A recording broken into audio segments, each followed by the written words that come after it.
시청자 여러분 안녕하십니까? 5월 18일 법률방송 로투데이 시작하겠습니다. 첫 소식입니다.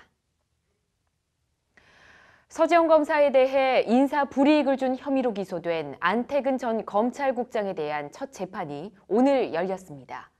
핵심 쟁점인 서 검사에 대한 성추행 사실을 안 전 검사장이 언제 인지했느냐를 두고 양측은 치열한 공방을 벌였습니다. 안태근 전 검사장은 혐의를 인정하지 않는다고 말했습니다. 재판에 조형경 기자가 다녀왔습니다. 흰 머리가 부쩍 늘어난 안태근 전 법무부 검찰국장은 심경을 묻는 취재진의 질문에 일절 답변하지 않고 그대로 법정으로 향했습니다. 신경이 좀 어떠세요?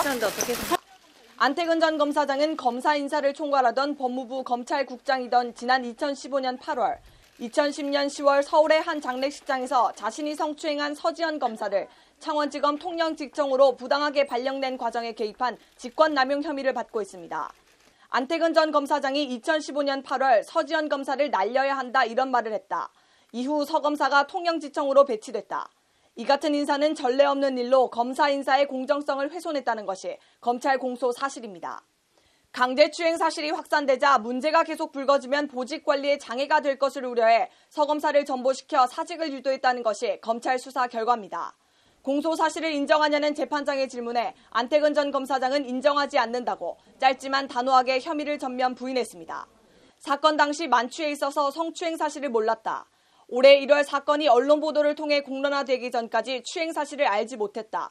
성추행 사건에 대한 인식 자체가 없어 인사 불이익을 줄 직권남용의 동기가 없었다는 게 안 전 검사장 변호인의 주장입니다. 안 전 검사장 변호인은 그러면서 책임 회피가 아니라 당시 만취 상태가 아니었다면 상식적으로 장관 앞에서 그런 행동을 했겠냐고 반문했습니다. 재판부는 다음 재판을 다음 달 25일로 잡았습니다. 증거관계와 법리 모두에서 무죄라는 게 안태근 전 검찰국장 변호인 측의 주장입니다. 유죄를 입증해야 할 검찰이 안태근 전 검사장의 논리와 방패를 어떻게 뚫을 수 있을지 주목됩니다. 법률방송 조현경입니다. 임은정, 서지현, 진해원, 안미현 검사. 검찰 내부 폭로로 대한민국을 뒤흔들고 있는 여검사들의 이름입니다. 이들의 용기 있는 내부 폭로에 대해 검찰은 어떻게 반응해왔고 반응하고 있을까요? 카드로 읽는 법조, 오늘은 대한민국에서 검사로 살아간다는 것에 대해 생각해봤습니다. 장한지 기자입니다. 그놈의 손이 엉덩이를 더듬고 있었다. 도대체 무엇을 어떻게 해야 할지 알 수 없었다. 지난 1월 검찰 내부통신망 이프로스에 올라온 서지현 검사의 충격적인 고백의 글입니다. 성추행을 당한 피해자인데 내가 무슨 잘못을 해서 부당한 인사 발령을 받아야 하는지. 서지현 검사는 언제나처럼 여자는 입술을 꾹 깨문다고 적었습니다. 대한민국을 집어삼킨 미투 물결의 시작이었습니다. 갑자기 입안으로 들어오는 혀에 술이 확 깼지만 어찌할 바를 몰랐다. 서지현 검사의 폭로 일주일 뒤 임은정 검사도 나도 당했다 미투에 동참하는 글을 올립니다. 15년 전인 2003년의 일, 성추행 부장검사는 그러나 건재하게 살아남았고 거꾸로 상처를 받은 사람은 임은정 검사. 부장에게 꼬리치다 뒤통수 치는 꽃뱀 같은 여검사라는 조직의 비아냥이 비수가 되어 임은정 검사의 가슴에 박혔습니다. 2012년 12월 임은정 당시 서울중앙지검 공판 2부 검사는 검찰 과거사 반성 차원에서 고 윤종길 과거사 재심 사건에 대해 검찰 상층부 지시를 거스르며 무죄를 구형합니다. 대가는 정직 4개월의 중징계였습니다. 임은정 검사는 그러나 굴하지 않고 법무부 장관을 상대로 징계 취소 소송을 냅니다. 5년간의 기나긴 법정 다툼. 2017년 10월 31일 대법원은 징계 사유가 안 된다며 부당 징계를 취소하라고 판결합니다. 50차례가 넘는 내부 폭로, 임은정 검사는 어둠은 빛을 이길 수 없다는 소회를 남깁니다. 불행한 시대의 저문거죠라는 말과 함께. 그러나 어둠은 아직 다하지 않았고 불행한 시대는 아직 다 저물지 않았습니다. 표적이라고밖에 볼 수 없는 사무감사를 받았다. 2017년 6월 제주지검의 이른바 차장검사에 의한 영장 회수 사건에 대한 대검 감찰을 촉구했다가 부당한 표적 감사를 받았다며 진해원 검사가 검찰 내부통신망에 올린 글입니다. 실제 진해원 검사는 해당 연도 사무감사에서 제주지검 전체 검사 지적사항의 4분의 1을 넘는 22건의 지적사항을 혼자 받았습니다. 진혜원 검사는 이에 조직의 수장인 검찰총장을 상대로 표적감사 부당징계 처분 취소 소송을 냅니다. 검찰 내부 부당행위에 대한 문제를 제기한 일선 검사에 대한 꼬투리 잡기식 표적감사를 통한 침묵과 줄세우기 강요다. 부당한 강요에 가만히 있지 않겠다는 결기입니다. 문무일 총장이 국회의원은 일반 다른 사건과 달리 조사가 없이도 충분히 기소될 수 있을 정도가 아니면 소환 조사를 못한다는 이해할 수 없는 지적을 했다. 지난 14일 안미연 검사는 조직 수장 검찰총장의 이름을 직접 거명하며 문 총장이 강원랜드 수사에 외압을 행사했다는 기자회견을 엽니다. 현직 검사의 검찰총장에 대한 사례도 찾아보기 힘든 항명성 폭로 기자회견. 대검의 대응은 관할 지검장의 승인을 받지 않은 검사 윤리강령 위반을 사유로 한 징계 착수 검토입니다. 이문정 검사, 서지현 검사, 진혜원 검사, 안미연 검사. 검찰 내부 부당함과 부조리에 대한 용기 있는 폭로. 그러나 돌아온 건 왕따와 인사불이익, 징계였고 지금도 징계입니다. 그럼에도 소신의 아이콘 이문정 검사는 이런 말을 남겼습니다. 대한민국 검사, 그 이름에 부끄럽지 않도록 더욱 노력하겠다. 진정 부끄러워해야 할 사람들은 누구일까요? 대한민국은 지금 이들 용기 있는 대한민국 여검사들의 많은 빚을 지고 있습니다. 법률방송 카드로 읽는 법조 장한지입니다. 공공기관 납품 계약의 편의를 봐주겠다며 억대의 금품을 받은 혐의로 재판에 넘겨진 박근영 전 유경재단 이사장에 대한 항소심 선고 공판이 오늘 열렸습니다. 무죄를 선고한 원심을 깨고 유죄가 선고됐는데 세상에 처음 본 이에게 1억 원을 줄 사람은 없다는 게 재판부 판단입니다. 이 재판은 김정래 기자가 다녀왔습니다. 박근영 전 이사장은 언니 박근혜 전 대통령이 현직 대통령으로 있던 지난 2014년 160억 원대의 납품 계약을 성사시켜주겠다며 A사회복지법인 대표로부터 1억 원을 받은 사기와 변호사법 위반 혐의로 재판에 넘겨졌습니다. 1심은 박근영 씨가 피해자 측에 직접 납품을 돕겠다고 말한 증거나 관련 증언이 없다며 무죄를 선고했습니다. 항소심 재판부는 그러나 오늘 1심 판결을 깨고 청탁 명목으로 돈이 교부된 것으로 보는 게 합리적이라며 유죄를 선고했습니다. 피해자가 박근영 씨가 구체적인 사업 얘기는 하지 않았지만 도와주겠다고 말했다고 일관되게 진술하고 있다. 생면부지의 상대방에게 별다른 대가 없이 아무런 담보도 받지 않고 1억 원을 빌려줄 사람은 없다는 게 재판부 판단입니다. 재판부는 이에 따라 박근영 전 이사장에 대해 징역 1년 6개월에 집행유예 2년, 160시간의 사회봉사명령, 추징금 1억 원을 선고했습니다. 눈을 감은 채 양손을 꼭 잡고 재판부 판결을 듣던 박 전 이사장은 유죄 취지의 선고가 나오자 순간 크게 낙심한 듯 큰 숨을 몰아쉬기도 했습니다. 1, 2심 유무죄 판결이 갈리면서 박 전 이사장에 대한 최종 법적인 판단은 대법원에서 가려지게 됐습니다. 법률방송 김정래입니다.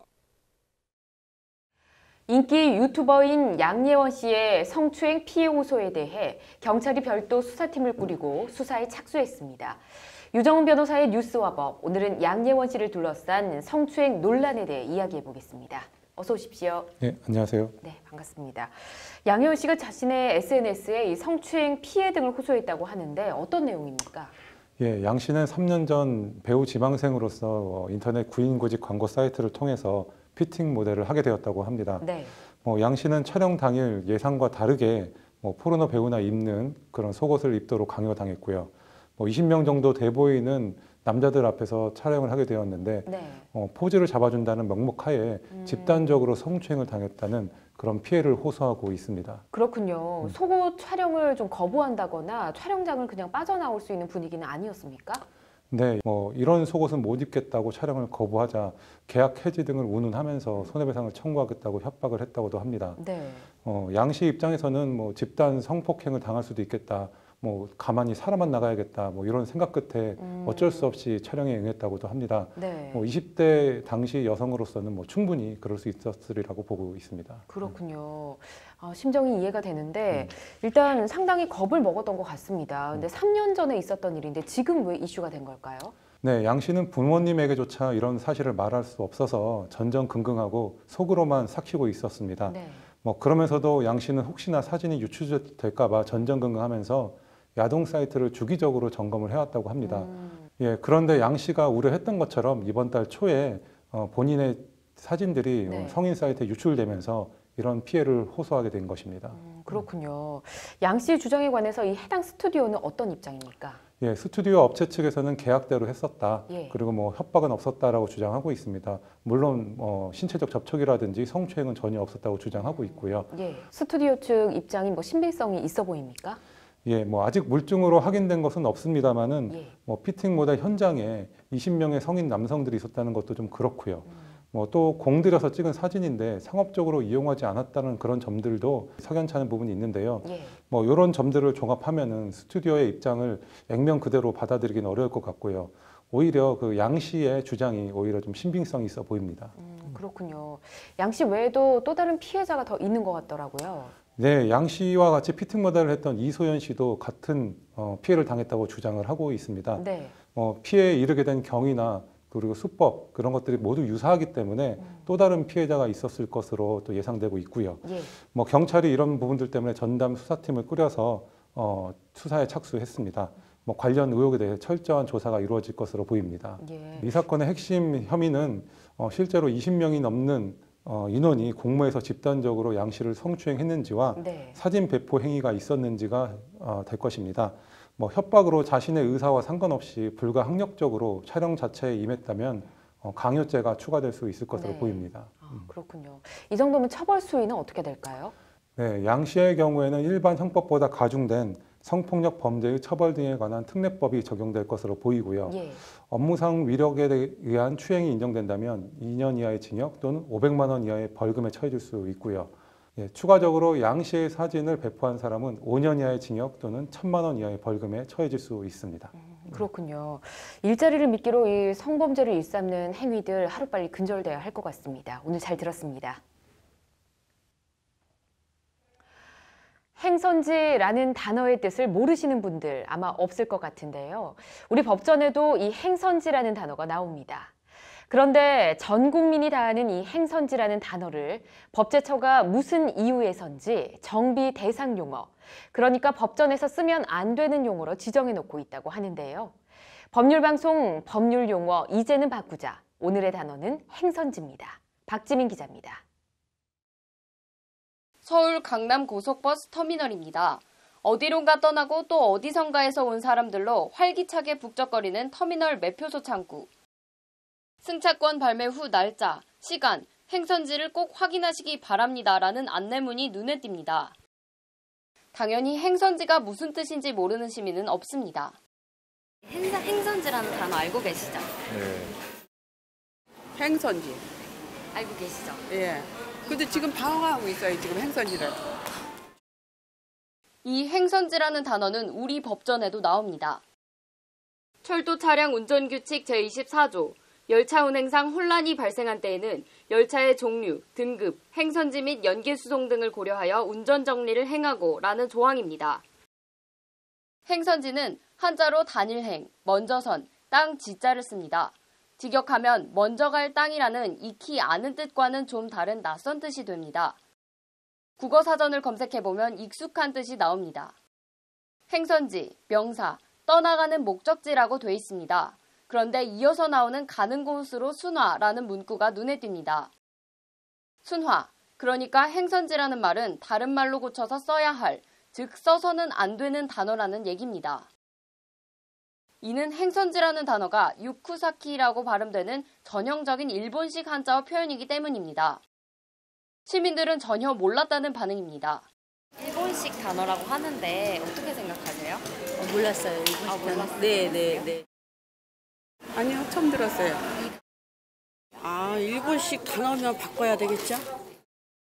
일제시대부터 써와서 익히 아는 뜻이지만 어느 순간 정작 일본식 한자어인지는 모르게 된 단어 행선지. 이 때문에 법제처는 행선지라는 단어를 임시도료를 뜻하는 가도, 치료를 뜻하는 가료, 곤색, 구좌, 시건장치할 때 시건 등의 단어와 함께 정비해야 할 일본식 용어 목록으로 정해두고 있습니다. 법령을 소관하고 있는 소관부처에 저희가 계속해서 추나 용어에 대해서 해달라고 요청을 드리고 있는 상황이고 그게 반영이 아직 안 돼 아직도 그 예전 쓰던 용어 그대로. 법령 총괄부처로서 일선 관할부처에 지속적으로 요청하는데 반영이 잘 안 된다는 겁니다. 국회법 개정이 필요한 것도 아니고 부처에서 마음만 먹으면 언제든 바꿀 수 있는 규칙을 왜 개정하지 않고 행선지라는 일제 때 잔재 표현을 그대로 쓰는 건지 국토부에 문의해봤습니다. 아마 다른 그 개정을 하려고 지금 준비를 하고 있거든요. 그 개정할 때 뭐 일괄 같이 개정하려고 그렇게 아마 준비하고 있습니다.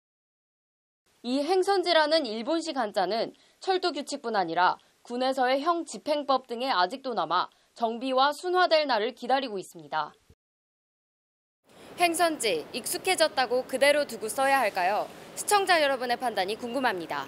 법률방송 법률용어 이제는 바꾸자 박지민입니다. 이어서 법조계 소식 전해드립니다. 댓글 여론조작 혐의를 받는 드루킹 김모 씨가 지난 14일 검사님께 폭탄 선물을 드리겠다며 형량 감경 등 협상을 시도했던 것으로 드러났습니다. 검찰은 수사 재판 관련 거래 의혹에 대해 경찰에 가서 사실대로 진술하라며 경찰에도 관련 내용을 전달했다고 관련 의혹을 일축했습니다. 국가정보원 특수활동비 청와대 상납 혐의로 재판에 넘겨진 이재만 안봉근 전 청와대 비서관이 구속 만기를 하루 앞둔 오늘 보석으로 석방됐습니다. 지난해 10월 31일 체포된 지 199일 만으로 이전 비서관 등은 불구속 상태에서 재판을 받게 됩니다. 국정농단 사건 광고사 지분 강탈 혐의 등으로 재판에 넘겨진 광고감독 차은택 씨와 송성각 전 한국컨텐츠진흥원장에 대해 항소심 재판부가 오늘 1심과 마찬가지로 징역 3년과 징역 4년을 각각 선고했습니다. 재판부는 권력은 양날의 칼로 정당하지 못한 권력 행사는 언젠가 자신을 베게 된다고 훈계했습니다. 대한변호사협회가 오는 23일 오후 7시 변호사연수원에서 변호사 윤리연수를 실시합니다. 수강 희망자는 변협 홈페이지를 통해 신청 및 수강료 입금을 하면 됩니다. 연수를 마친 자는 변호사 의무연수 중 윤리연수 2시간이 인정됩니다.